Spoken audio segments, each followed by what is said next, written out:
And it feels to me like intuitively, the correct moral system would condemn that person, as opposed to say that they are supposed to obligate them. So I guess what I'm curious about then is, what do you think it is that gives this moral system, the one that you hold, credence above these other ones? Is it just the case that you just take it to be reflective of like something subjective? Or is it the case that you think there's some real reason to prefer yours over other ethical systems? Well, I do think that pleasure is the foundation of the concept of good, and this came up in the previous discussion with Brahmachin. So if something doesn't ultimately redound to your own pleasure, I just don't see any reason, and I include happiness as a form of pleasure. So if something doesn't in any way help out your own, if it's not conducive to your own pleasure, then I just don't see any reason why one should take the action. Okay, so Dan, if you want to introduce yourself, you can go right ahead, and then I'll introduce myself, and we'll have those both in the recording. Okay, I'm Dan Norton. I've got a YouTube channel which I use to advance Ayn Rand's philosophy of objectivism. Just in a nutshell, she is in favor of reason, egoism, and capitalism. I have a lot of videos, debates, and discussions. And if anyone out there is also interested in having a conversation, feel free to get in touch. Okay, and I'm Dakota. I have a YouTube channel at youtube.com/synth, S-I-N-T-H-E. And I usually just do philosophical discussions and debates, and hopefully this should be pretty fruitful. So I guess maybe a good way to start, Dan, is my address, because you gave yours. So if you want to find me on YouTube, it's at Dan Norton 1. Sorry. Dan Norton 1. Okay. So I guess a good way to get right into it is just like, maybe we could talk about our differences in our views. So all of the ethics that I come at this from is they end up being a utilitarian framework. I know that relatively recently you talked to a friend of mine who goes by Brahmachin online, and you guys discussed the ethics of both. So hopefully this doesn't end up being too much of a repeat conversation, but there might be some points here and there that we touch on that are the same. And maybe a good way to start this as like just to get right into the meat of it. You think that it's the case that the terminal moral value, even though there are other ones that are in there that are instrumental to this terminal value, the terminal moral value ends up being that you should do what maximizes your own happiness. Is that correct? Yeah. Okay. So there are some hypotheticals here. So obviously for me, I'm going to think the terminal moral value is just what maximizes happiness. No for you, but just what maximizes happiness. That's it. Right? So we have similar views, but there are, I think, differences in our views that are significant. And these are where I think the trouble lies. If I asked you something like, is it the case that it's morally acceptable to, if it was going to maximize your happiness, to like let a child drown? I guess your answer to that would be like, either it would be yes, but it doesn't end up doing that in the real world, or would it be the case that you think that like there are cases in the real world where it does that, and you would think in those cases it's still justified? I think maximize your happiness to let a child drown, then you should let a child drown. I think there might actually be some cases where it does in fact happiness. I mean, we can just say child is trying to murder you, and you let. I'm having a bit of a usual. I'm having some audio issues. Yeah, I'm having some audio issues on your. It sounds like it's like a. I'm not sure if it's a connection issue. It sounds like a crackling of the microphone. Is there anything we can do about that? Maybe I can turn down my mic volume. Oh, maybe. Get a little. Could you check and see if in the bottom right corner in the bottom left corner, of Discord, on that mute icon, could you right click that and see if it's the case that the correct microphone selected? That might be the issue. Okay. Click. Oh.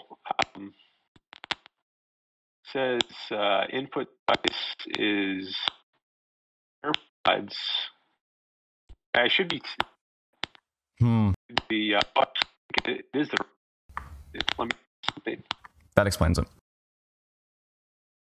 Switched mics. Does it sound different? Oh, so much better. Yes, it's a lot higher quality now. That should help out. So, I think what you were on is saying that there are some situations in the real world where it might actually, in fact, maximize your own well-being to in the hypothetical let the child drown. Like, for example, if the child was killing you. Right. But that's probably a very unusual sort of case. So in the normal case, I think it probably would be best for your own happiness to try to save the child. I mean, assuming it's like you don't have to fly across the world to do this, but if you come across one who's in your path and you could save it without much trouble, I think it would be in your own interest to save it. Let's say it's the case that there's some individual such that they don't have the disposition such they feel very guilty about it and they wouldn't get caught, right? There's like a child drowning in a lake and they're a person who's like relatively cold. They're not like an evil person, right? You could compel them morally, giving them moral language and things like this, but it's the case that it's not going to maximize their happiness in that case. They're not going to feel all too guilty about letting a child drown. Maybe they're like, maybe they have ASPD or something. And it's also the case that like nobody would catch them because it happens in some very remote area.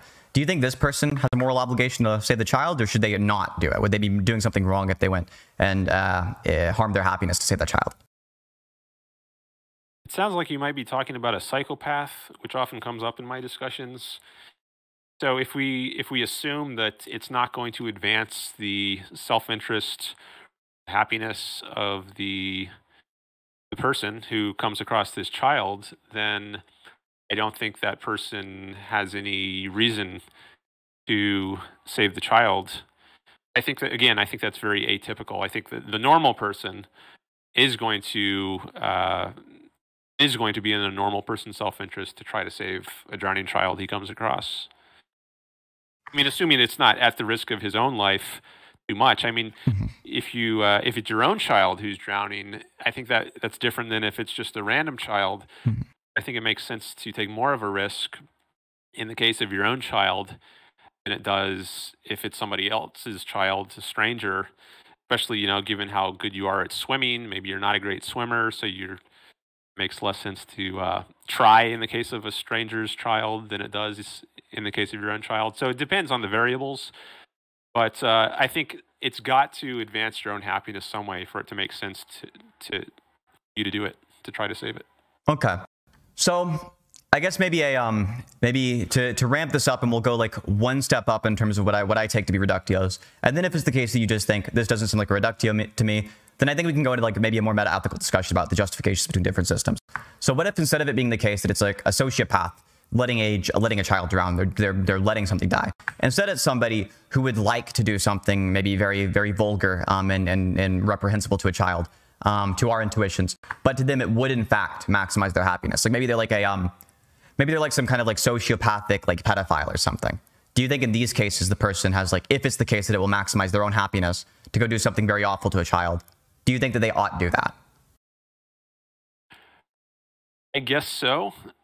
If they really think it's going to maximize their own happiness, and including in their calculation, what are the likely consequences? So if they realize, well, I'm likely to be thrown in jail maybe for life as a result of this, despite that, I still think it's worth the risk.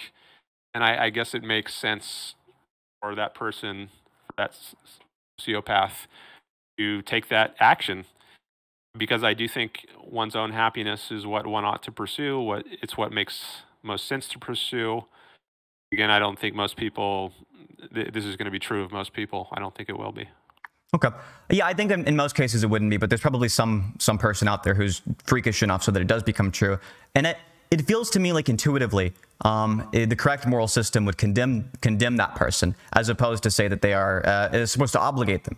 So I guess what I'm curious about then is, what do you think it is that gives this moral system, the one that you hold, credence above these other ones? Is it just the case that you just take it to be reflective of like something subjective? Or is it the case that you think there's some real reason to prefer yours over other ethical systems? Well, I do think that pleasure is the foundation of the concept of good, and this came up in the previous discussion with Brahmachin. So if something doesn't ultimately redound to your own pleasure, I just don't see any reason. And I include happiness as a form of pleasure. So if something doesn't in any way help out your own, if it's not conducive to your own pleasure, then I just don't see any reason why one should take the action. And I think that might just be a foundational that I have, and I wouldn't consider it subjective. Uh, Maybe I would say it's objective. Again, well, not again, but what exactly objective means, that's a discussion unto itself, which maybe we could get into that. But I wouldn't say it's subjective. The term subjective, I think it often means it's just due to something in your mind. It has nothing to do with reality outside your mind. But I think there are facts of reality independent of your own mind. Like it's not just a subjective preference that when I eat ice cream or something sugary, it tastes good. Mm-hmm. That's just a fact of reality, a fact of my nature. I didn't invent that, so I think that could be said to be an objective fact. And I just don't see any grounds for preferring some action that doesn't somehow uh, enhance your own pleasure. So there's a pause there. Yeah, I think I think I agree with almost everything you said, except for right at the end there. It moves from what's good is pleasure and what's bad is like the opposite of it, which is suffering, right? It moves from that to what's good is pleasure for me and what's bad is suffering for me. And that seems strange to me because that does seem mind dependent. It seems like it's for you. What else are you than a mind? I couldn't understand what you means outside of that. Is there something else that you mean when you say you? Just like maybe you mean like the DNA or something, or like something that's objective and in the world. Okay, so I think implicit in the experience of pleasure, of its goodness, is that it's your pleasure. Again, this came up in the prior discussion, but that's fine. So I don't see a reason to. I don't think pleasure in the abstract, apart from its relation to any particular agent, makes sense for you to pursue. Like, I don't think I have a reason to pursue some other guy's pleasure, unless, say, the guy is my friend and it gives me pleasure to help my friend out. Well, then it's coming back in the end to my pleasure. If it doesn't, in the end, relate to my pleasure, it just doesn't make any sense to me to pursue it. But it seems self-evident to me as to why one should want to pursue one's own pleasure. And I don't know that there's any argument I could give, because I do think it is kind of just self-evident. So I think it's a foundational point. But you also asked, like, what is you? I mean, there's different senses of you. Does it include your mind and your body, both? In a way, I think the mind is more fundamental to who someone is as a human being, because I think the mind controls the body. So in a way, it's the causal source of what the body does. So it's a causal fundamental. I believe in free will, or I think it's plausible, at least, that the mind does control the body in a free kind of way. I don't think determinism is correct. So I've been going on for a while. I'll just pause there. Okay, yeah, I guess there are a couple things to tackle there, but I think what's most interesting, and we'll move the conversation in directions kind of novel and not just like a repeat for you of the last conversation, is what do you think it is that makes you, right? We could say it's the mind, right? But what is it about the mind? What makes your mind yours and my mind mine? What is what is the thing that makes it yours versus mine?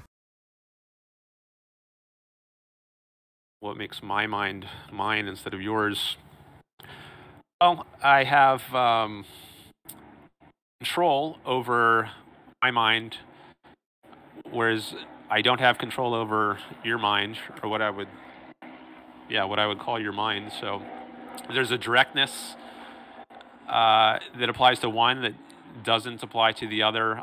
I have introspective access to one that I don't have when it comes to your mind. So, and I have a certain viewpoint on the world, which you don't have, and vice versa. But those are some of the things that I would say distinguishes my mind from other people's minds.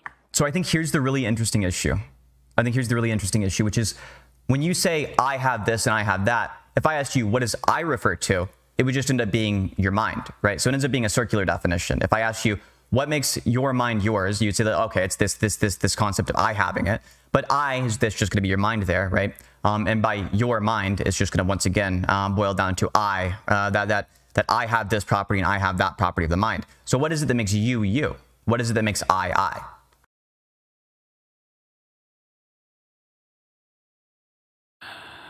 We might be getting down here to an axiomatic concept, which there's not really a further explanation of.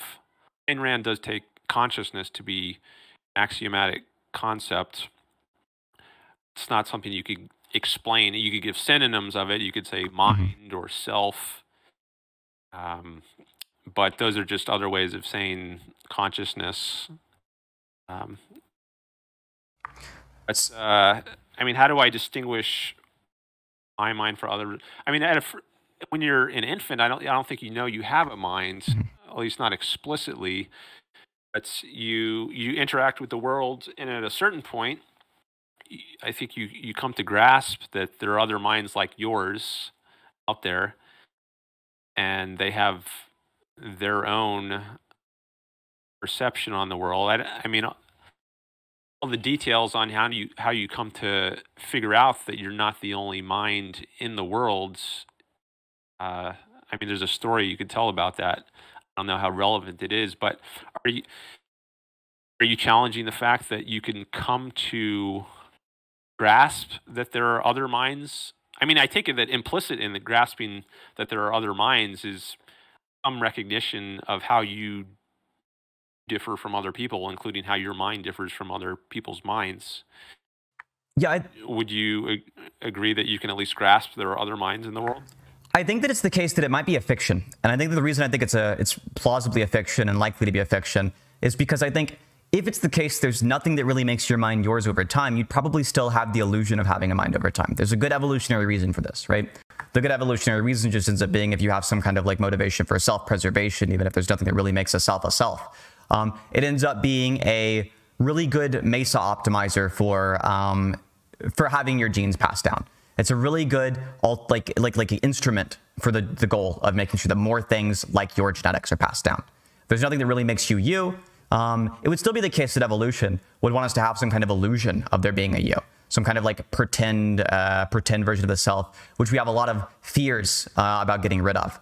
Because obviously this ends up leading to more reproduction. So I think there's a good evolutionary debunking argument of this particular intuition, which means that this one should be weighed lower. And so intuitions and other areas, like the intuitions, the domain of like what's right and wrong to do, those ones, I think that ones like pleasure being good and suffering being bad, I think that there's not a good evolutionary debunking argument of these. I think a much more reasonable explanation of these being good and bad is that these things sort of exist as things which are good, and qualia exists as a thing that actually exists. And then evolution takes hold of qualia and sort of uses it to drive us towards certain actions and behaviors to help our deliberative process, or to create a deliberative process, you could say, right? And that ends up leading to more reproduction. So I think there's an evolutionary rebunking of this thing over here, this qualia, and an evolutionary debunking of this thing over here, like the concept of the self. Okay, there's a lot there. So I've taken a few notes here. So some of the things that came up that I'm wondering about now are, so it sounds like you might be open to solipsism, like the idea that your own mind is the only mind and everyone else Not exactly. might be a fiction. The term fiction, that's what made me think of solipsism. Could I correct something here to make sure it's a little bit more clear? I'm saying that the concept of myself versus yourself is what the fiction is. I think that like those delineating lines, those distinctions, that's where the fiction actually exists. It's a useful social fiction. It's a useful evolutionary fiction. But I don't think there's anything really that makes me versus you that's actually some kind of fact that exists out there in the world. I think it's a fiction. I think it's like a thing that we can use as a tool. But like in the same way the ship of Theseus is like a fiction, right? That ship being Theseus's ship is a fiction. And if you swap the planks out, eventually you're left with something that sort of shows that fiction to be as fictional as it actually is. Okay, so now what came to mind, my mind, whatever that is the Buddhist kind of view where there's not really a self in the sense of like an individual self that Westerners often believe in. There might be this kind of universal cosmic self. I think they might call it Atman or Brahman or something like that. Is that more in line with the sort of view that you are entertaining? Yeah, absolutely. I think that's a lot more in line with the view that I hold too. Okay. Right. Well, yeah, that's a pretty deep difference then. So, um, I guess that's be a difference in metaphysics, or not even in ethics, which we discussed a little beforehand. So we could talk about that. Like, how do we determine whether the Buddhist view of the self is correct, or what we might call the Western individualist view of the self? So, how do we? I mean, do you want to talk about that? Yeah, so Do you want to go in another?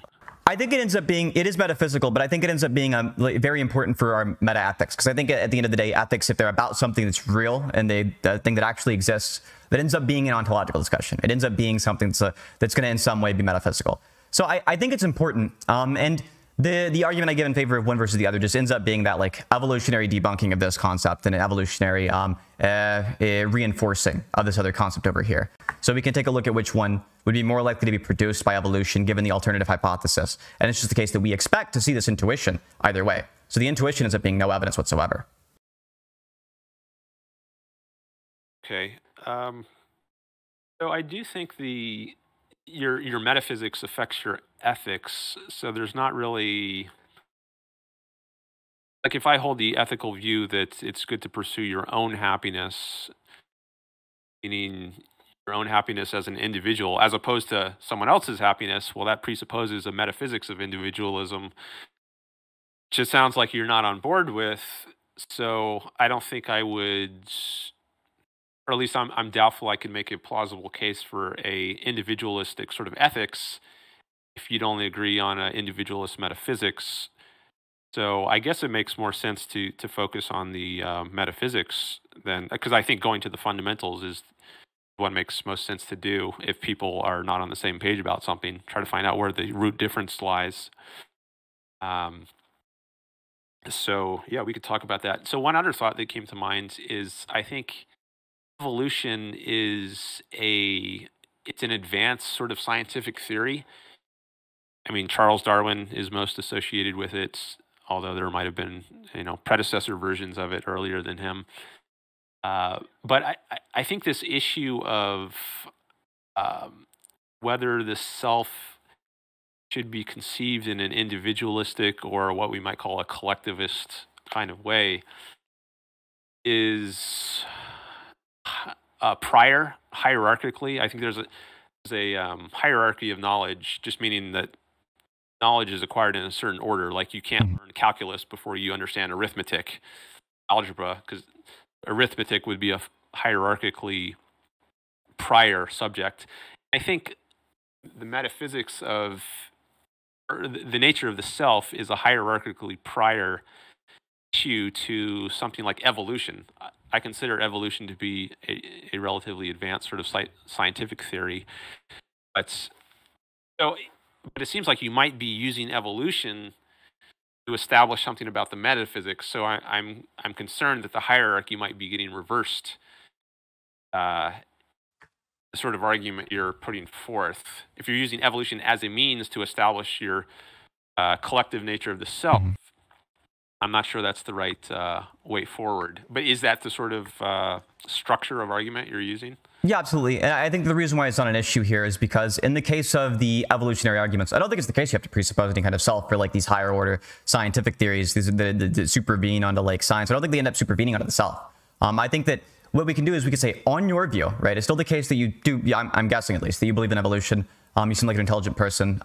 If it's the case you believe in evolution, then that intuition is just as expected on your view as the self not existing at all. That intuition is on my view.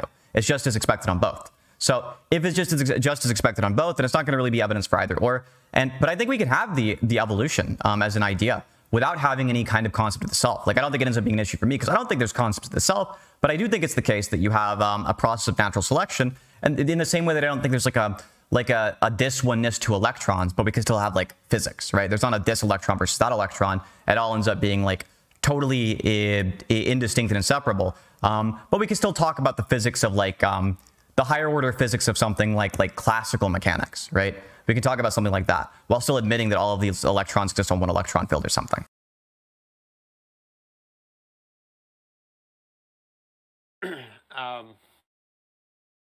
So I don't know that I haven't really thought much about this, like whether you need a certain notion of the self makes sense of evolution. Yeah, I don't know. I haven't really thought that through much. But there is another point, which I'm not sure exactly is how related, if it's related. But I don't see the purpose of life, at least the life of a human being, to be to reproduce.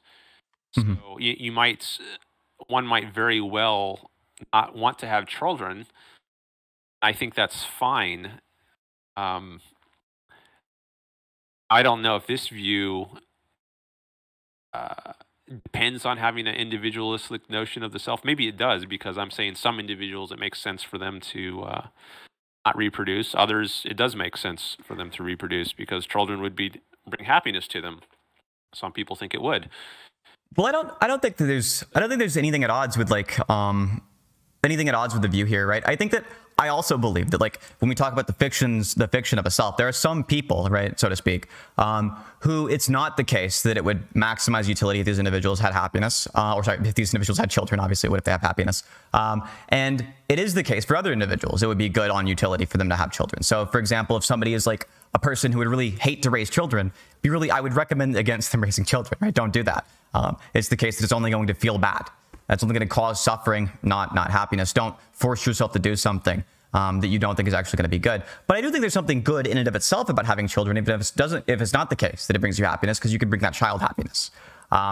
So the concept of the self, I think, ends up being like a fiction that we can use to talk about the thing in this sense. I don't think it's the case there's anything real it points to, but I think it's totally compatible with your view that, like, it's not just the purpose. The purpose is not just to reproduce, right? The purpose is making sure happiness is more and suffering's less. And probably there are other things that are going to exist on the objective list as well, like things that are like valent, things that are like good in and of themselves or bad in and of themselves that you should avoid. So I don't think there's any issue here for your view if you want to like say that there are some people who it wouldn't make them very happy to have kids. And so it's like bad for these individuals to have kids. I think it just ends up being the case that like it would also be bad for you to encourage them to have kids, even if it was the case it was to make you happy. Because obviously it wouldn't cause there to be more happiness in the world. It would just cause there to be less. Okay, I'm just writing down some thoughts here. So one this is just a question. So I asked before, do you have a kind of Buddhist view of the self? To which you said, yeah. Another question would be, do you have a Humean sort of view of the self? I think there's a similarity because, Hume is famous for denying the self. Would you say you also hold a Humean sort of view of the self? If that's how you'd explain Hume's view, then yeah, I would. I would hold the view that there's not really anything that the self boils down to, and instead there aren't distinctions that actually exist between individuals, just like just the social fiction. So yeah. Okay. I think Hume's view of the self, as well as maybe his views of other things like causality, might stem from his view of concepts, the nature of universals, as they've been called historically. He was a nominalist, I believe, and I think that fed into his view of self. So maybe at some point it would make sense to talk about that in the name of going to the fundamentals. So if you're a nominalist about concepts, then maybe that's at least partly where your view of the self is coming from. Would you say you are a nominalist? It's not clear to me that I'm a nominalist. One is that I'm not sure the distinction really exists. But if it was, I'm not sure that I'd lie on the nominalist portion of that distinction. I think it's the case that there are. I think the concepts are. It's really hard to cash out like if concepts exist as a thing deeper than I think deeper than I guess the nominalist view would ascribe to. So I'm not entirely sure if I would lean on the nominalist portion of that distinction. Okay. All right. I'll just I'll leave that to the side for the moment. And so the other thought I had was, I mean, throughout this conversation, both of us have been using the terms you and I. Like, I don't think this, or Yeah. do you think this? I mean, it's just all over language. So I'm wondering, are these what Ayn Rand would call stolen concepts? Have you read Ayn Rand at all? I haven't like deeply engaged with Ayn Rand. I've read a little bit of her stuff. I think I've read more of her fiction than her nonfiction. I've read a bit on her thoughts on the Izzat gap, and I've read Anthem. But I'm not like a deep scholar of Ayn Rand or anything. I'm sure that you've read a lot more on that than I have. Okay, there is a idea she came up with, which is called a stolen concept, which is using some concept without license to, basically, which is why she calls it a stolen concept. So I think maybe I should give it a different sort of example. If you say there are such things as parents but no children, you don't believe children exist, but you do believe parents. But Mm-hmm. the concept of parent depends on there being such a thing as a child. So you have no epistemological right, so to speak, to use the concept parents if you deny the existence of children. So I think that might be an example in another realm of what a stolen concept is. Likewise here, I think maybe it would be stealing the concept of you or I Mm-hmm. if you deny that there's anything like a metaphysical self or an individual self. Now, maybe you say it's just a useful fiction. Yep. So, yeah, we do use these terms, you and I, but what we mean by that is not anything metaphysically deep. It's just a convenient way to help us communicate Mm-hmm. each other. That might be another term, each other, Mm-hmm. which maybe is stolen. So, I mean, I don't know if it ultimately makes sense to say this is just a useful fiction. I don't consider it to be a useful fiction. Anyways, just wanted to register that maybe these are stolen concepts. I'm not sure at this point how to prove whether or not they are. If you're going to take some tact to say it's just a useful fiction, maybe you could get out of the charge of stealing a concept. That method. Yeah, I think so. And I think that maybe the example I'd give is like, you wouldn't believe that unicorns exist, but you'd probably believe that, like, if I asked you how many horns a unicorn has, you'd think it'd be reasonable to say one horn. So I think there you could just be totally fictionalist about these. If like I asked you, like, what are Spider-Man's superpowers? There's no such thing as Spider-Man, but you could probably give me some examples. Like, he spins webs and he like climbs walls. I think that the ability to use this communicatively, right? You could say like me and you use it to communicate to each other, but I could also say something like, I could say something like I and you, in terms of like, I could have like an internal monologue, or I can imagine a conversation between two individuals, and neither of them really exist as individuals, right? But I can still like imagine these two distinct thought processes communicating between each other. If I asked you like, what is it that makes you you over time? Like, you could give me something like, I think it's I have control over my mind, but you wouldn't say you have control over like the past you's action. You couldn't go back in time. You also don't, like, currently, at least the you that we're talking about, doesn't have control over future you's actions. You can have some influencing factor there, but you could also have an influencing factor on me. So like, in any kind of way that we'd actually distinguish these concepts, seems like they're totally fictional. It seems like if we start talking about what is it that makes you you, there's not really something that we could talk about there. And it seems like the evolutionary debunking and reinforcing arguments seem to have some kind of bearing there. So it seems like it's fine to use them as a fiction for the sake of having a conversation, but it doesn't seem like it's all too fine to think there's anything, like you said, metaphysically deep about those. Okay. So a couple of thoughts. One is about controlling. Oh, actually, before that. So yeah, I think you could have an internally consistent view where other people are a fiction. Like, I was thinking, the common idea: what if we're all in the Matrix, or if there's an evil demon, as Descartes thought, and you're just a figment of you're a part of my dream. So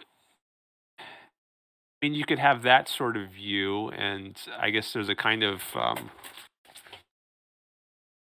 it's not the face of it inconsistent, but I think maybe if you push it a little further, um, maybe it's not. I don't know that it's consistent ultimately to hold that there's no external world, or that we have no access to it, which I think Mhm.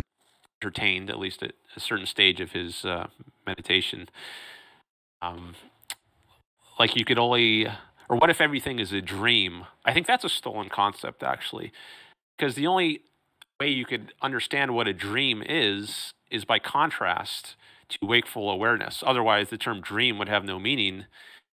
So I think grasping what a dream is presupposes an awareness of non-dream. Um, so I think maybe something like that argument could be used to show that it's incoherent to suppose that thing is a dream or that there is no external world. What do you mean by external world? As set by contrast to some other world, internal, or maybe it would be the other way. Like you can have a concept of this is just my mind, unless you had a concept of something apart from your mind. Contrast with which you grasped what your own mind is. So that was one thought. The other was like, can't we do? Isn't there a kind of parity that prevents us from being able to say that my mind is more mine than it is yours? Um, so what if we just take, for instance, right now I can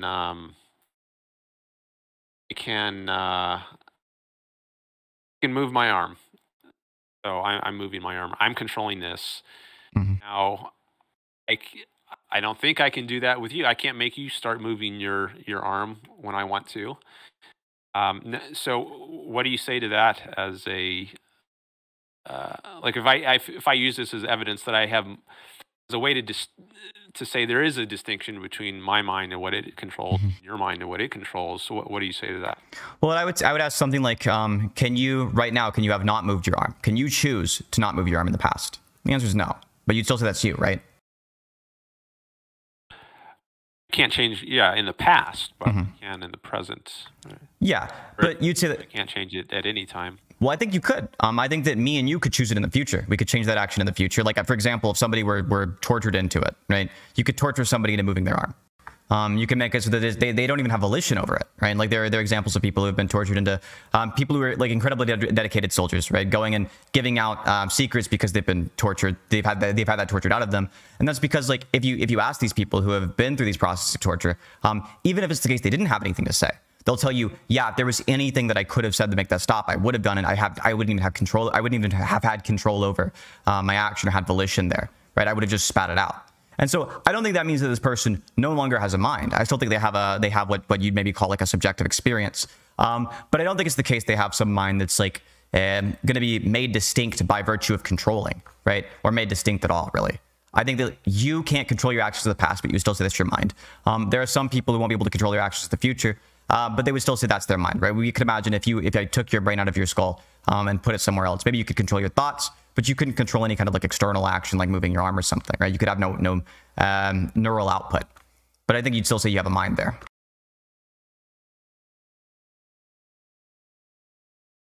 It's like you're invoking a brain in a vat sort of idea. Sort of. If you remove the brain from a skull. Mm-hmm. Maybe you can come back to that, but just let's go back to the torture case. Mm-hmm. So I think you can do some things to affect the mental state of someone you've got tied down on a torture rack. It's I still think that that person has a control over his own mind that his torturers do not. I mean, maybe during the process of his torture, he decides to think about something that maybe will help him, that will help him lessen the what's going on. Maybe there's something I don't know. some vivid memory he has from many years ago. If he fixates on that in his mind while the torture is happening, he's able to reduce the suffering that he experiences. I think we can imagine that something like that's true. Like he can control his mind doing that, but his torturers cannot. They don't get to. They might have no knowledge at all that he had this very riveting experience years ago that he can lean on to help him through tough times. So he can activate this memory and fixate on it, whereas they can't make him do that. It's not so clear to me that the torturer doesn't have any kind of control of making somebody deliberate over like a past memory. Like if I said right now, imagine the color red. Right, you might do it involuntarily. You might not even want to do it. You might now like imagine the color red in your mind's eye or something. Right? I could imagine like I could say something like, don't think of like red tigers or something, right? And like even just by virtue of mentioning the red tiger, right, it pops into your head. So it's the case that there's some amount of like involuntary aspects of what your mind seems to be doing, and there are some that are voluntary. Like for example, the fact that you're having any suffering at all is something the torturers are causing to what you're calling your mind, right? But it's not something you can totally isolate, but you can maybe reduce it by you also making some decisions there. So it's not the case that like these what you're saying are like internal states seem to be totally isolated from the actions of other people's internal states, so to speak, right? Like if I do something and then you do something, it seems like it's the case that my actions can have an impact on what you're thinking. Like in the case of like the red tiger example or the what's it like to see red example. Sure. Yeah. I mean, there's no denying that external people can have some impact. I think the question is, do they have the same impact? Is there some impact I can have on myself that external people can't have?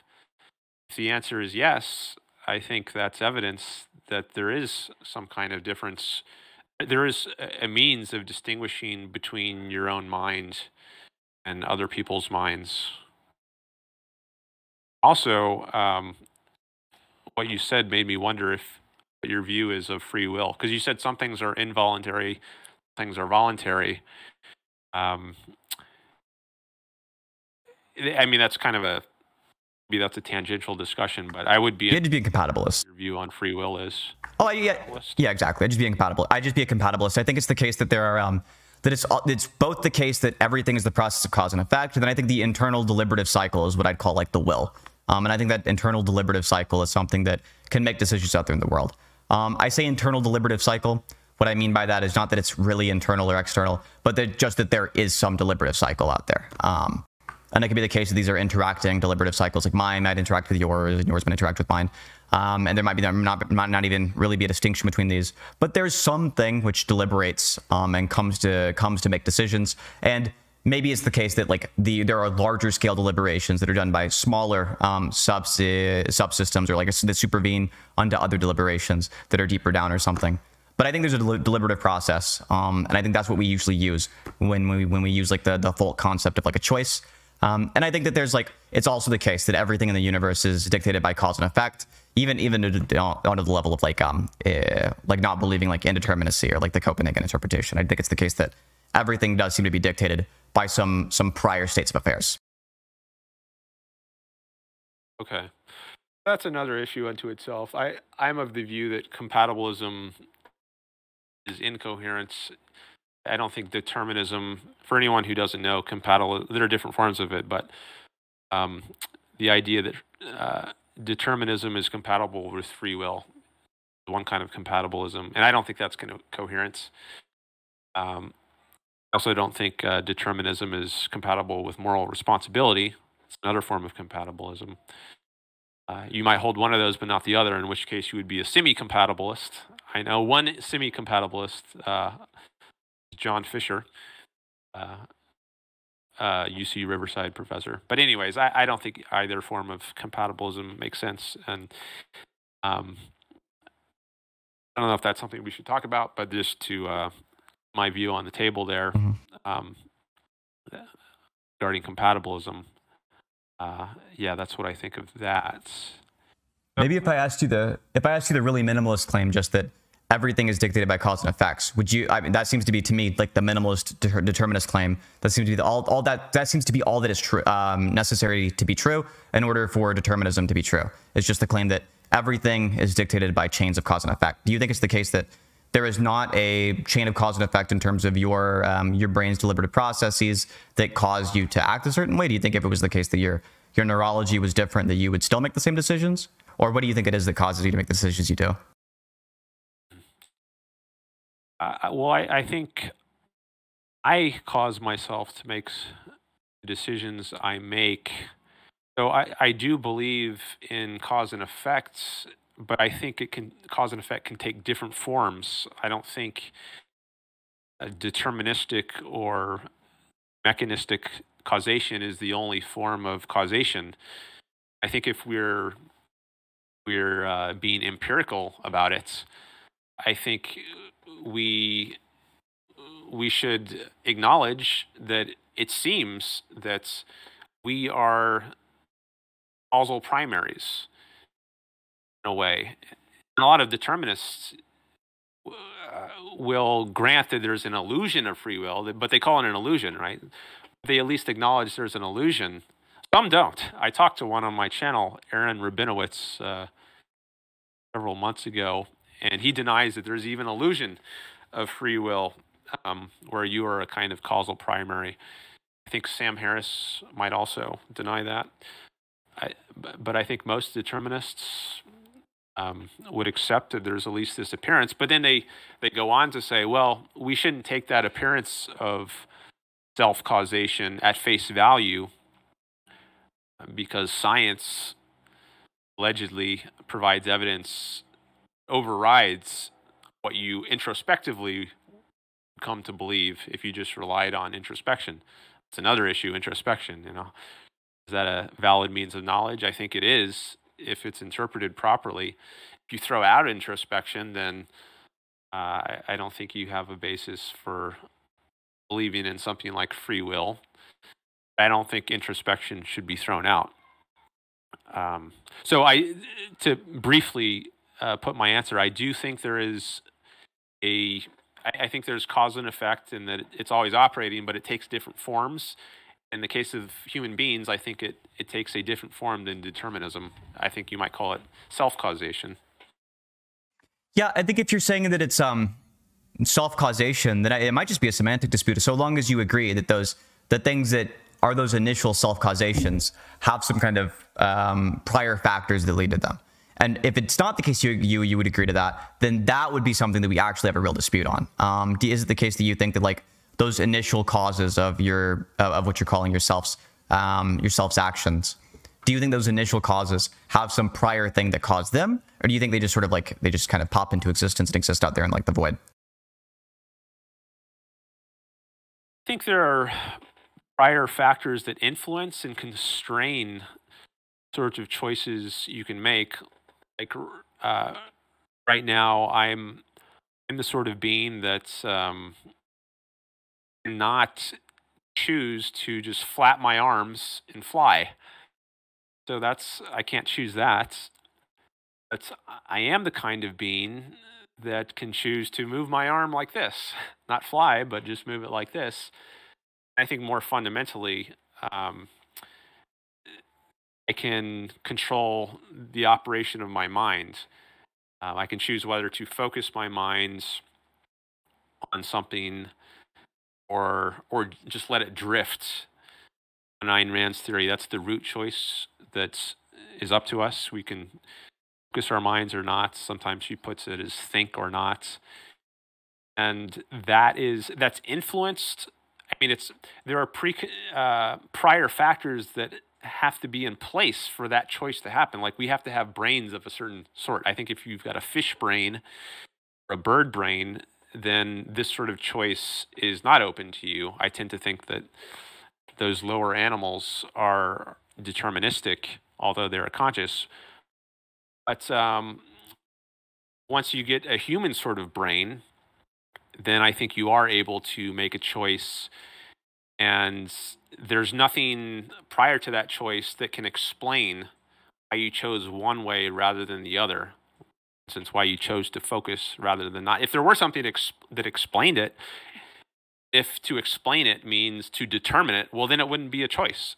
So I think it would be begging the question, or to ask for the explanation of a choice, if what you mean by an explanation is something that made it one way rather than the other, whereas the claim being made is that there isn't anything prior that forced you to go, or that determined you to go one way rather than the other. So that's curious to me, because it does seem like we have good reason to believe that there is something that pushes you one way or the others, even in spite of having a human brain. Like, there are people who have human brains who didn't make that choice, and then some who do make the choice to actively do the process of like focusing their mind versus not doing so. And it seems like if there are some people out there who aren't doing that, I think we can see certain kind of trends in the kind of people who don't do it. And it seems like they're in a certain type of environment. It seems like some people are in an environment that leads to them being more likely to do this action, and other people are in environments that make them less likely to do such an action. I don't think environment is. I mean, that does also constrain your choices in another kind of way. Like if you're raised in a war-torn environment, or it's like a state of anarchy, then maybe you can't make the choice to start a business that's going to be successful, and where your property rights in your business are respected and you can grow it, because you're just going to be attacked. But there are things you can do within that war-torn environment, like you can try to escape it. I think that, or you cannot try to escape it. I think that this was the example that came up in my previous discussion with Aaron Rabinowitz. The environment you're raised in, it does have an effect on the range of options open to you, but I don't think it eliminates all options. You still have options, and it's up to you, I think, to make the most of whatever cards you're dealt. Yeah, no, I don't think it's the case that you don't have options, but I do think it's the case that those environmental differences then have causes and effects that then lead to that thing that you're calling the root cause to choose to focus or not, that lead to differences in making that choice. So it's like, if it's the case that every single time that you focus, you end up suffering a lot because of it, then I think it's less likely you'll choose to focus in the future. You learn not to, right? You learn that, okay, every time I focus, I realize how bad my situation is. So instead, I'll just not think very hard about it. And it seems like that's a tendency, that's a trend that is influenced by the environment. This thing you're calling the sort of like the root choice, I think you said it was, seems to be the kind of thing that even that root choice is influenced largely by the environment. So the idea is that if you focus, it'll cause you to suffer, or at least it might in some cases, and then that will somehow reinforce the choice not to focus. Well, that's the one thought on that is, I think being out of focus, at least in many, if not all contexts, is not good for you. I think that the mind is our tool of survival. I think that's what makes human beings able to do the amazing things that they can. We have these distinctive kinds of minds that allow us to create technology like we're using right now and go to the moon.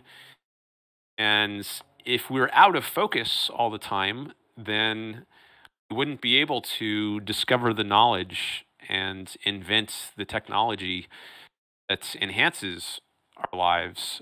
So I think, at least from that perspective, out of focus is detrimental to your survival and well-being. Now, you might be, like if you're caught in a concentration camp, maybe in that sort of environment, it would make sense to try to focus your mind, because if you do focus it on reality, it's just so horrifying that you might think it's better not to be in focus. Maybe try to drug yourself or resort to alcohol, maybe commit suicide. I think it could be rational to commit suicide if you're in certain very tragic circumstances, like a concentration camp. Hmm.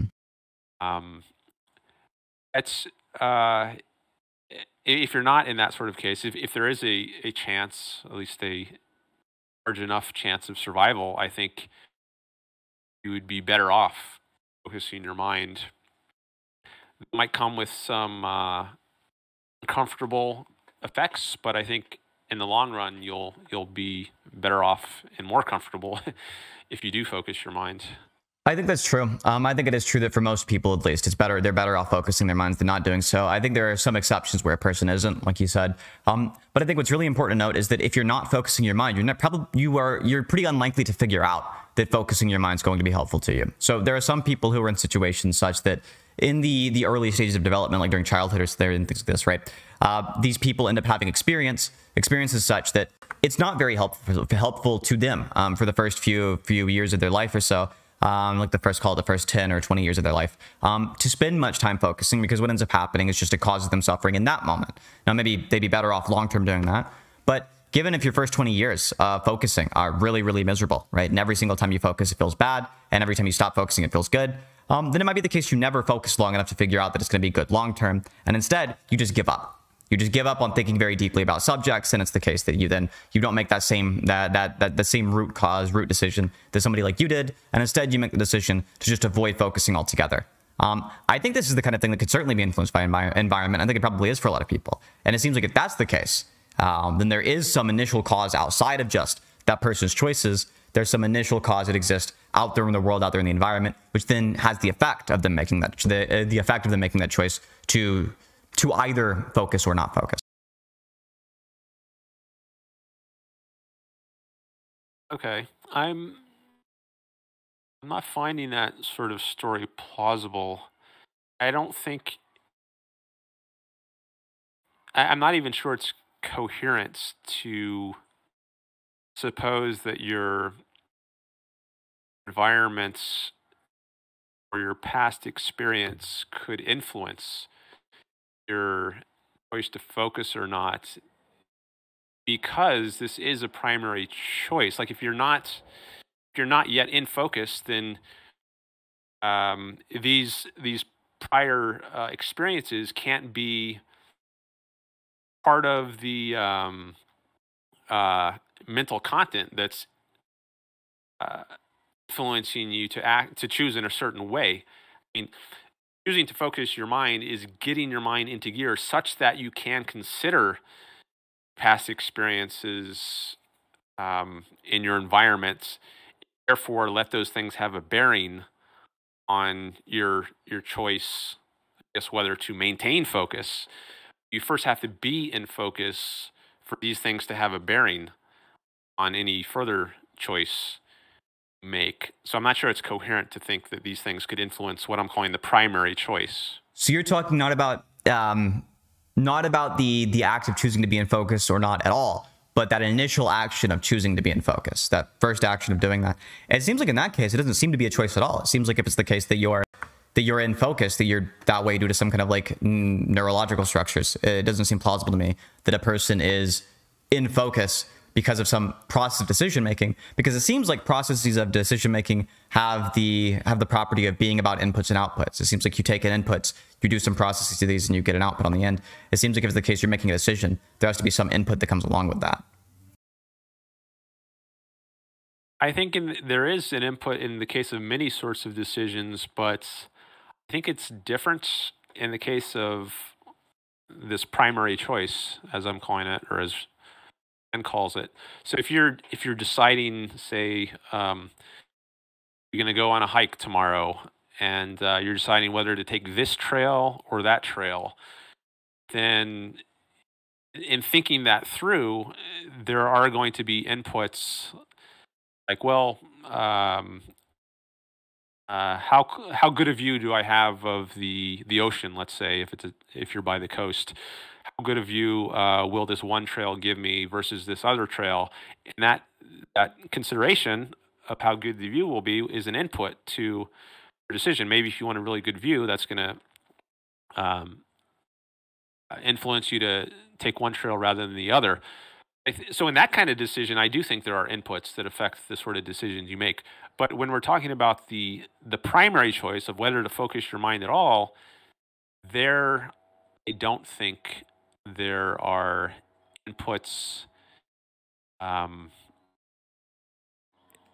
Maybe they could make it easier or harder for a given individual to choose. But I think there's always going to be choice. I don't think it's ever the case that primary choice is determined.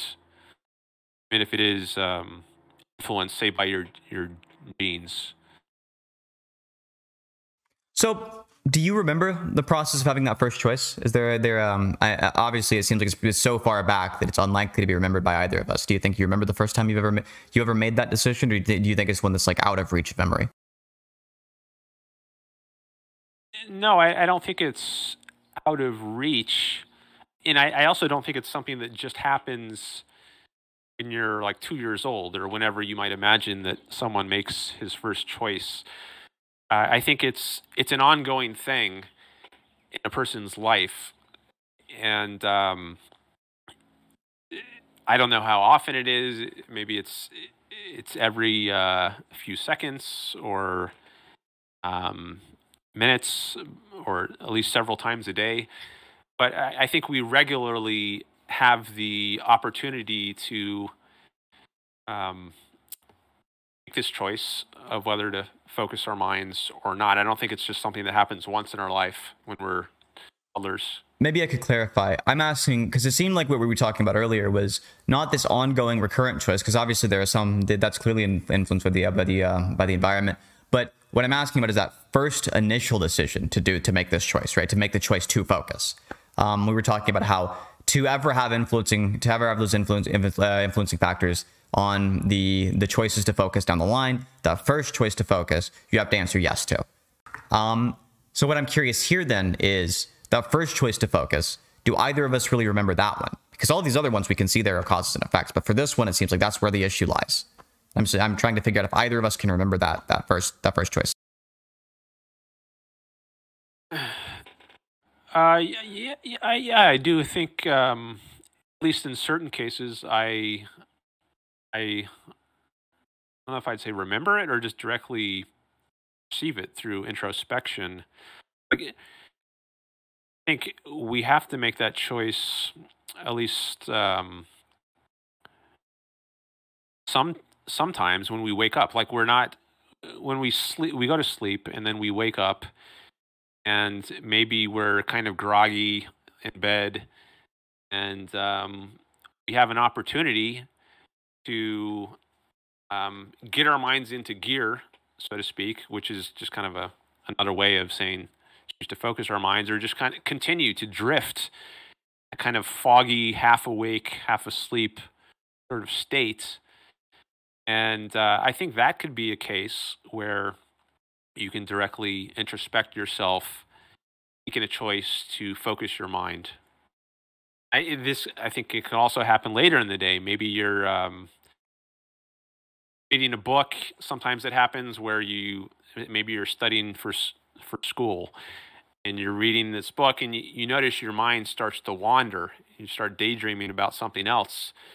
And all of a sudden you realize, oh, I'm not, or maybe you kind of half realize you're in this kind of foggy state.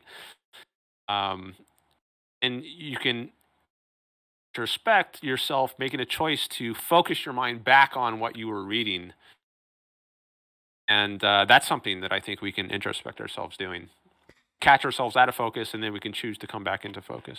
No, I agree that we can seem to make choices there, but it seems like we can make choices while we're in that groggy state too. So it doesn't seem like it requires that first choice of now I think I'm confused, because I thought by focusing we meant something more significant than just like maybe the colloquial usage. Because if we're talking about focusing in the sense of like when you wake up in the morning, well, I can clearly in that groggy state make choices. I can make the choice to not snap myself into it and start getting super active in my daily life, but instead I can just think like, okay, I'm going to choose to roll over one way or the other.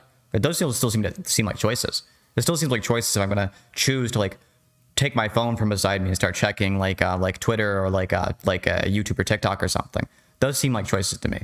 So it doesn't seem like the prerequisite for those choices is the choice to focus.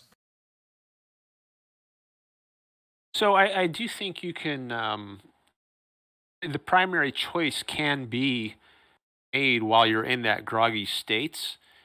And I think the options there are to uh, get out of the groggy state, focusing your minds, or to just allow yourself to continue in the groggy states. And I guess likewise in the case of Twitter, or if you're on your phone, you're looking through your scrolling through your feed, and you might have this sense that I should be doing something else. I've got a test coming up tomorrow, let's say, if you're a student. I know I need to be studying this, and you've got this kind of nagging sense. You might feel kind of out of control. I shouldn't really be doing this. And you have a choice there to kick your mind into gear or to focus it and really think carefully about, should I still be scrolling? Or you could choose to just continue riding that desire or emotion, the little pleasures you get, dopamine hits you get from seeing that your last tweet got a new like, or you can just ride that kind of out of focus rather than facing head on the issue of whether you can really afford to be spending time like this. Now, maybe if you do kick your mind into gear, focus it, you will rationally decide, actually, I can't afford it. I've studied enough. I can afford to spend some more time on Twitter. Then you're making the choice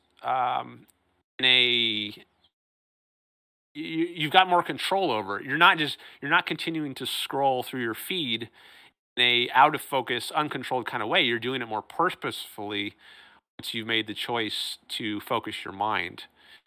I think you're not coming out of the groggy sleep state, but you're coming out of the out of control scrolling through your Twitter feed states, and either choosing to get into focus from that state or to continue in your out of control state.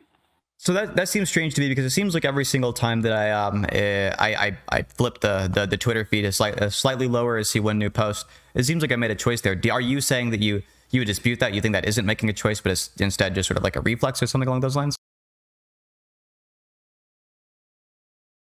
I'm not sure I got that. Could you say that one more time? Oh yeah, what I was saying was, it seems to me like every time that I'm on my Twitter feed and I make the movement of putting my thumb at the bottom of the screen and then moving it up at the top, that I've made a choice there as well, even if I'm in that kind of like groggy, sort of like not so self-controlled sort of state. It seems like I'm still making a choice. It's just that I'm making a choice that I haven't thought very hard about. Instead, I've thought very like lightly about the choice. I've like kind of thought maybe one layer deep and then made the choice, then done it. Are you saying that it's not the case that you consider that a choice? You think choice is something that's like a higher thing than that?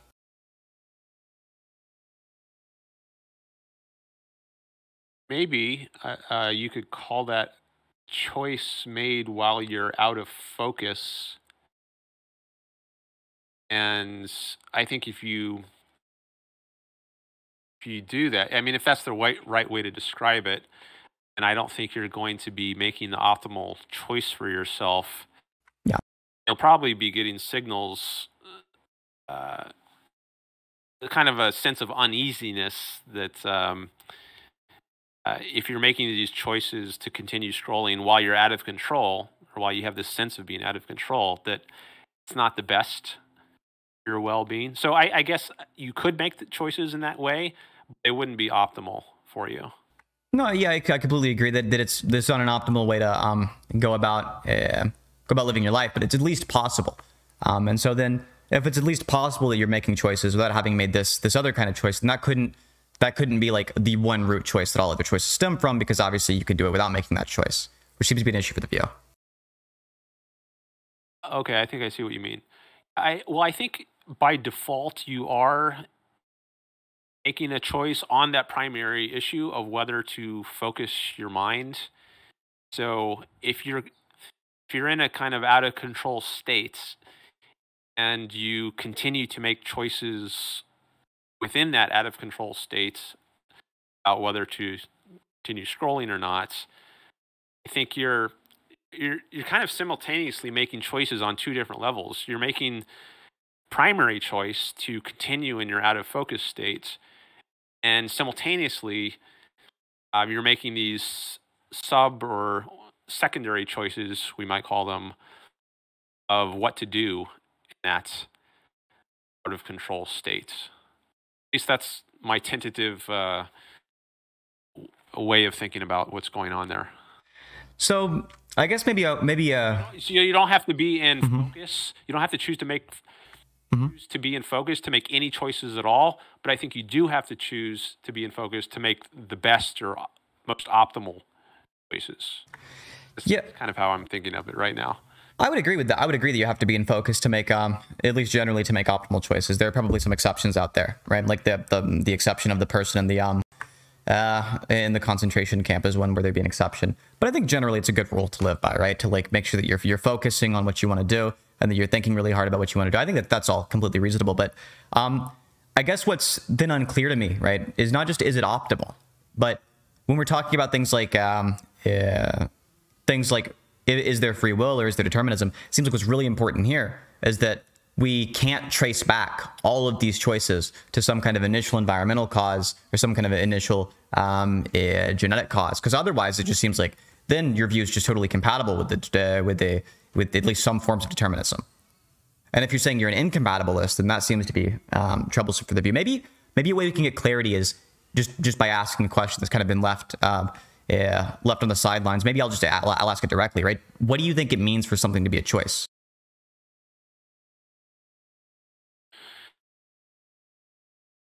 I think it means that someone has an option, two or more options, and they determine which of those options becomes reality.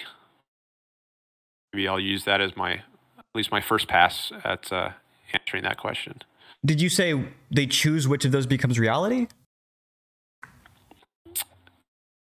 I don't want to use the term choice if you're asking me to define choice. And, so what does it mean to choose? I want to answer that without using the term choose. So I guess I would say there are two or more options available to someone, and that someone, I'll have to use another word, determines which of those options becomes actualized. Maybe something like that. They determine it. It's a case of self-determinism, you might call it. Okay, choices are self-determination. So I guess when you say self-determinism, is this going to be reliant on those choices being those acts of self-determination? Is this relying on those acts of self-determination being something that's totally external to any kind of impact the world's had on them? Or is it totally compatible to say that it's something like, I am determining myself because of these inputs, right? I'm doing this action of self-determination because of the fact that I have a certain type of environment, I have a certain type of brain. It's the case that I don't have a squirrel brain, I have a human brain, right? If I had a squirrel brain, I'd be collecting nuts, but I have a human brain, so instead I'm trying to do, maybe I'm trying to do moral good, or I'm trying to do what's good for me. Actions like this. Do you think that it's the case that these acts of self-determination are things that you can do even if it's the case that environment ends up being the ultimate cause of this? If the environment is the ultimate cause, then I don't think something like self-determination genuinely exists, which is not to deny. I think self-determinism or self-determination is consistent with being influenced by your environment. Like in the war-torn example, that influences the kinds of ways you could determine yourself. It doesn't totally constrain them. But if the idea is that the environment totally constrains, totally determines your actions, then I don't think that kind of influence, I'm not sure I would call it influence. I might just call it environmental determinism. So if there is genuine self-determination or self-determinism, I think the environment at most could be an influence. It couldn't totally constrain what you do. So let's imagine somebody has total control over the physical world, but not over your mind in any kind of direct sense. Do you think that, like, through things they could do to your physical brain, that would make anything they wanted happen to your mental state? Or do you think that, like, the mental state exists as some kind of, like, thing that's distinct, as I think that has like a one directional causality? It causes your brain to do things, but your brain having things done to it does not cause your mind to do things. Do you think somebody could do something to your brain such that it would have someone could do some hypothetical thing such that you could have any kind of cause on your mind that's possible for your mind to have? I do think there are things other people could do that affect the contents of my mind. Like when you said, don't think of a red tiger, red tiger pops into my mind. But I don't think you can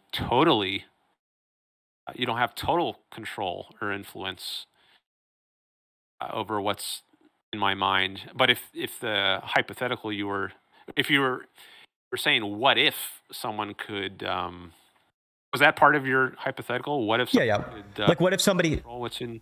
Exactly, like somebody had godlike control over the physical world. They're limited in terms of their any kind of direct access to the mental world. They can do whatever they want with the physical, including whatever they want with your brain. Is it the case that they can then, because of this, do whatever they want with your brain just by changing things about the physical world? Is it the case that they can do whatever they want with my mind? Is that what you meant to say, rather than my brain? No, I'm very the example that I'm super intentional. I definitely mean they can do whatever they want with your brain, right? Is that the case that because of that, they can do whatever they want with your mind? Okay. I don't know if they can do whatever they want with my... I guess it would depend on... well, if they have total control over my brain, maybe there's a way to affect the matter of my brain such that I lose free will or volitional control. Maybe there are other ways of affecting my brain. I think there are these that don't eliminate that free will or volitional control. So, could they have total control over what's in my minds? Maybe. I guess I don't want to rule that out. Mm-hmm. But I think if they did, they would be somehow changing my brain such that what normally gives rise to self-control or volition, free will, has been damaged or destroyed. Could they give you the same kind of phenomenal experience as when you feel as though you have free will? Could they make it seem to you as though you have free will when you in fact don't?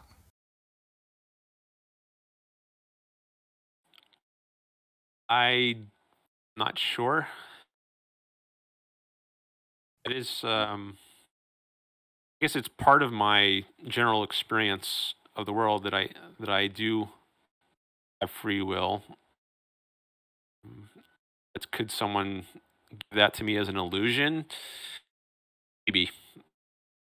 I don't know. So I think that if it's the case they could give that to you as an illusion, I think that undercuts, I think, one big piece of evidence that I think both of us would use in favor of the idea of having will, which ends up being that, like, we can't use our intuition as that evidence. It seems like we have to use something else now as the evidence. And if we're using something else as the evidence, I don't see a good reason to believe that whatever else we're using as our evidence, if it's not intuition, to believe that it's going to be totally distinct from those impacts about the world. It seems like if your brain chemistry had evolved a different way, if your neurology had evolved in some different way, that it wouldn't be the case you'd make the decisions you do. And in fact, decisions like focusing or not focusing, it could seem to be the case that you could have the capacity to go about making this decision to focus, but then not do it because instead of it being caused suffering by the environment or something, it's caused suffering by the neurology of your brain. It seems like that's something that's totally plausible and compatible with or at least our current scientific understanding of neurology and of physics. Okay, so I'm not sure I followed all of that, but the beginning part of it, let me just go back to that.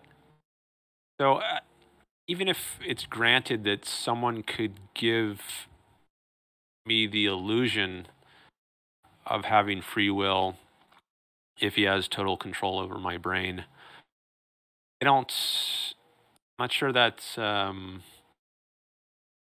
grounds for doubting that I have free will. So, Well, because I think this is just an arbitrary kind of doubts. I mean, maybe something parallel could be said about the Descartes evil demon sort of case.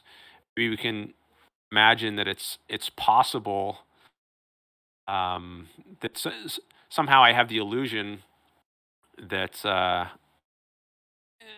sitting here observing a world with a plant next to me and a wall behind me and all the other things I see, but really it's all just a dream.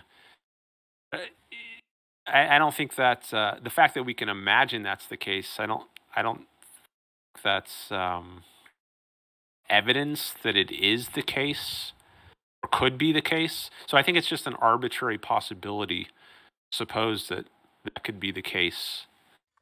So that's interesting. I don't think it's evidence it is the case, or at least not strong evidence it is the case. It's probably extremely weak evidence of something like that. But I do think it's really, really strong evidence that it could be the case. And what I mean by could there is just like metaphysical possibility. Do you have some like other view on, or do you just don't think the metaphysical possibility exists, or do you have some other view on what it means for something to be metaphysically possible? I do think there is such a thing as metaphysical possibility, and I distinguish that from epistemological possibility. I don't know that the sort of distinction that I draw there is common in academic philosophy, but it's something that I learned from objectivists, Ayn Rand's philosophy of objectivism. The idea in objectivism of metaphysical possibility is that it's within a thing's nature, at least under some conditions, to be able to do something. Like, for example, it's metaphysically possible for a woman to give birth. Mm-hmm. Now, that doesn't mean if I see a woman, walking by me right now, and she's not pregnant. Maybe she hasn't even had sex. And I say, oh well, it's possible that this woman is going to give birth tomorrow. After all, it's possible for women to give birth, and you're a woman. No, it doesn't work like that. To say it's metaphysically possible for this woman to give birth just means under some conditions, the right conditions, she could do this. To say it's epistemologically possible that she gives birth tomorrow, let's say, I would have to have some evidence that's particular to this case. Like, she's 8 months pregnant, and, it's about time for the baby to come out, 9 months pregnant. And now I could say, well, it's epistemologically possible that this woman over here gives birth. So that's the sort of distinction between metaphysical and epistemological possibility I would draw. Yeah. And I guess I was going to tie it back to, I guess, in the dream case, I don't think it's epistemologically possible. I don't think we have evidence that, in fact, as I am right now, I'm actually in a dream. Metaphysically, is it possible? I'm not even sure about that, but certainly epistemologically, don't think it's possible. Yeah. So and that's the sense in which I would say it's arbitrary to suppose it's possible. So I think that in terms of it being metaphysically possible, I think that if we want to talk about like could this be the case, I think usually in colloquial language, it's kind of unclear as we sort of like swap around when we're talking about what's the words like could, which particular modality we're speaking, and if it's the case we're talking epistemic or like metaphysical or logical or physical. I don't think it's super clear. I would say it's like also unlikely, right? It's like I don't have good reason to believe that it's the case that we live in a dream or something like that, or that like my mind is being influenced by any kind of like manipulative force or something like that, other than like just like the natural processes of the outside world. I do think we have good reason to believe that the natural processes of the outside world have an influencing factor on things like our neurology, on things like our decision-making capacity, and on things like that. And it doesn't seem like you disagree with that. The only point of the metaphysical question of metaphysical possibility is just that, is it the case this thing is, if it's metaphysically possible, that gives at least one reason that counts in favor of it. If it was metaphysically impossible, then it's certainly epistemically impossible. At least if we know that it's metaphysically impossible. Yeah, so is it metaphysically possible that I could be a dream right now, or that I could be under the illusion that I had free will, and I really don't have free will, but I have the illusion that I do. I don't even know that that's metaphysically possible, that I could be wired in that kind of way. I guess maybe metaphysical and epistemological possibility kind of overlap here. Like, do I need some evidence to know what is metaphysically possible? I need some kind of evidence which I just don't have. I think we might say it's metaphysically impossible for a pig to fly because we know the laws of physics, and they determine that a thing with certain weight to size ratio or whatever it is just couldn't fly, unless you add wings onto it. But then we're not talking about a pig. But pigs as they are, could they fly just by moving their limbs? I think we could say we have epistemological evidence that it's metaphysically impossible for them to fly. And in the human case, I guess I feel less confident saying that it's metaphysically impossible for me to be under the illusion that I have free will, but I also don't think that the fact that I can't say it's metaphysically impossible licenses me to say it's metaphysically possible. Maybe I need something more positive, not just the absence of evidence against it, but something more positive to suggest actually it's the case that it could happen. I'm under this illusion of free will, or that I'm in a dream. Well, so I think when we talk about the epistemic possibility, I think that the pieces of evidence that would count in favor of it are going to be things like they're going to be things more than just the metaphysical possibility. I think one is going to be the existing neurological evidence. It seems like it's the case that there are good reasons to believe that the actions our brain does, or the actions our mind does, are in some way connected, in some some necessary way to the actions our brain does. It seems like brains and minds have some kind of like linkage, at least like our minds seem to be linked to brains. So if that brain had different aspects about it, then there's good reason to believe, I think, on good epistemic grounds at least, to believe that our mind would be different in some ways. And if decisions are actions of the mind, and actions of the mind correspond to some action of the brain, then it's the case that the brain being different, the physical brain being different, would cause there to be different actions in the mind. And that's why I think we have good epistemic reason to believe that there is like a total truth of determinism. I don't think it's incompatible with the view of free will, but I do think it's the case we have good reason to believe that like all actions are the result of cause and effect. And if we didn't for the mind in particular, right? If we had no evidence about the mind in particular, we could take a look at all of the other things in the world, and we could see all of those other things are the result of cause and effect. And now there's this other domain where it's like we're not really sure, and we could take a look at all those other things, and we could just induct onto that. And we'd have good reason to believe that in the case of the mind, it's going to be like all of these other things because all the other things are all the other things have this property. Okay. I was just wondering, do you hit the record button when we started? I want to make sure that this is being recorded right now. Absolutely, yeah. I just want to make sure we're not doing all this and we forgot to hit record at the beginning. That was by the way, I know in Zoom it tells you in your ear like recording has started, but I don't know on Discord how it works. So do you Sure. Just wanted to know. Yeah, that's understandable. Is there like a specific time that you prefer your videos to be? Because so far we've been my recording says an hour and 29 minutes and 30 seconds. So I mean, an hour 30 could be like a really good for a YouTube video. If you prefer longer videos, then we could keep going. Otherwise, I think we could like this is I think a reasonable spot to lead the discussion, and maybe we could probably get back into it another time. It's up to you if you have the time, or if you'd like if you like prefer your videos on like the hour 30 range. I don't really have much of a preference on length. We could keep going now, or we could do another session. Do you have any preference on that?